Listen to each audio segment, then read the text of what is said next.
Lockdown से पहले गीता के घर का नजारा कुछ ऐसा था कि रोहन ऑफिस जाता था और शिविन स्कूल।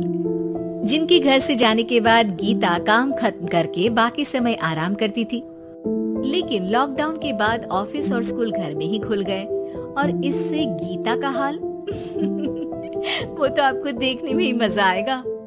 शिविन, ओ शिविन, महाराज उठने के लिए क्या 21 तोपों की सलामी लेंगे? अरे बिस्तर से बाहर निकल, ऑनलाइन क्लास स्टार्ट होने वाली है। अरे तुम भी हद करती हो, स्पीकर की तरह चिल्लाने की क्या जरूरत है? दिख नहीं रहा मेरी कॉन्फ्रेंस चल रही है। अब कैमरा और स्पीकर ऑन कर रहा हूँ, मुझे कोई शोर नहीं चाहिए। इस पर जैसे ही रोहन लैपटॉप का कैमरा और स्पीकर ऑन करता है तभी कुकर की सीटी बजती है। करा लो अब इसे चुप। लॉकडाउन नहीं हुआ, मेरी मौत का फरमान जारी हो गया। दोनों बाप बेटे ने नाक में दम किया हुआ है। ऐसा बोलकर गीता वहाँ से शिविन के कमरे में पहुँच जाती है, जहाँ शिविन अभी भी सो रहा होता है। ओ आलसी, अब अगर 5 मिनट में नहीं उठाना तो आज तेरा गेम और यूट्यूब कैंसिल। माँ की बात सुनकर शिविन बिना 1 मिनट गवाए उठ खड़ा होता है। उठ गया, अभी नहाकर भी आता हूँ। ये नाटक कहीं और, मुंह पर गीला कपड़ा मार और पढ़ने बैठ। शिविन की ऑनलाइन क्लास स्टार्ट हो जाती है, जिस पर गीता उसे वहां बिठाकर रसोई में चली जाती है। थोड़ी देर में उसे कमरे से कुछ आवाज सुनाई देती है, जिसे सुनकर वो कमरे में वापस आती है। हाय राम, तुझे क्लास अटेंड करने के लिए बोला था, कैमरा ऑफ करके बिस्तर पर नाचने के लिए नहीं बोला था। मम्मी मुझे कुछ समझ नहीं आ रहा, आप बाद में पढ़ा देना ना, वैसे भी अटेंडेंस तो लगी गई है। हाँ बेटा, जरूर बन जा, तू अभी से हम सबका बाप बन जा। अरे नहीं मतलब कहाँ से लाते हो इतना दिमाग, और पढ़ाई करते हुए ये चला कहाँ जाता है? नाइस क्वेश्चन, दिमाग से पूछकर बता दूंगा। शिविन की बातों से परेशान होकर गीता उसे मारने के लिए जैसे ही आगे बढ़ती है तभी वो कमरे से बाहर भाग जाता है। अब शिविन आगे आगे और गीता हाथ में चप्पल पकड़े उसके पीछे पीछे पूरे घर में दोनों घूम रहे होते हैं। इसी बीच वो रोहन के पास पहुंच जाता है और शिविन को मारने वाली चप्पल रोहन के लैपटॉप पर जाकर गिरती है। ओए माँ! मम्मी, अब पापा को चप्पल मार रही हो? वो आज तक के रिपोर्टर, चुपचाप जाकर क्लास अटेंड कर ले, नहीं तो अगली तेरे पीछे लगेगी।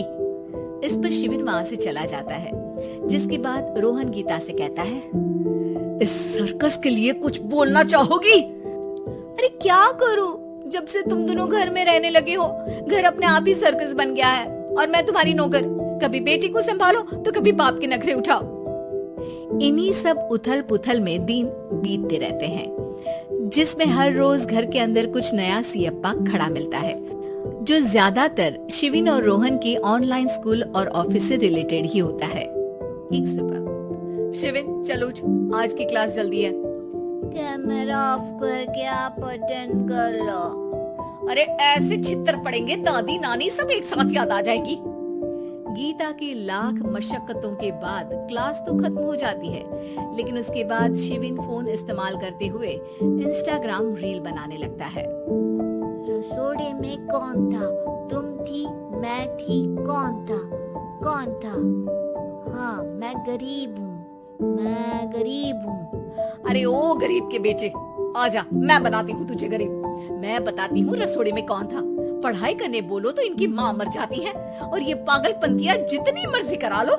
गीता शिविन को डांट रही होती है, तभी रोहन बीच में बोल पड़ता है। अरे बच्चा ही तो है, इतना गुस्सा क्यों कर रही हो? बेटे का साथ देने की इसी एक कोशिश में अब शिविन के साथ साथ रोहन भी गीता के गुस्से की सूली पर चढ़ जाता है। अगर बेटे पर इतना ही प्यार आ रहा है तो इसे क्लास अटेंड क्यों नहीं कराते, इसका होमवर्क क्यों नहीं कराते? उस समय तो बहुत जल्दी मीटिंग आ जाती है, वो काम मैं करूँ और यहाँ इस बेफिजूली की चीज में तरफदारी करके बन जाओ महान। हे भगवान, कोई तो इनके ऑफिस और स्कूल खुलवाओ, मैं इन्हें और घर में नहीं सह सकती। अरे कुछ और मांग लेती, क्योंकि तुम्हारी ये विश इस साल तो पूरी होने से रही, कोरोना। हाय नास पिटे ने जिंदगी ही बर्बाद कर दी।